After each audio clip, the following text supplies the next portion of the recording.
Hello guys, welcome back to another video. Today, we learn how to fix slow Windows boot in minutes. So we will be doing only 2 simple steps and you will see drastic change in your laptop or desktop, whether it's Windows 10 or Windows 11.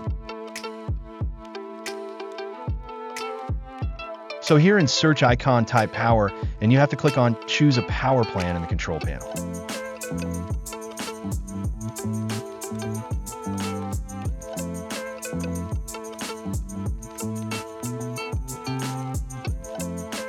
Once you see the window, here we need to select choose what the power button does.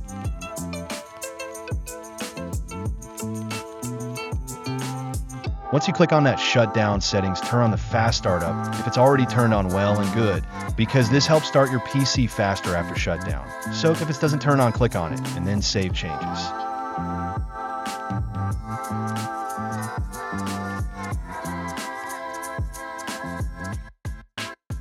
So our next step is doing a right click in the start icon and then go to Task Manager now.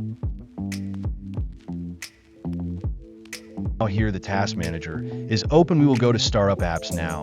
I will tell you, which is very important to start up Impact. Firstly, you need to select the status and sort out all the applications that are enabled at the startup. Because when you're turned on the computer, it loads the operating systems, so you have to simply disable those applications by clicking on it and then disabled. So it's all for today. See you in the next video. Goodbye.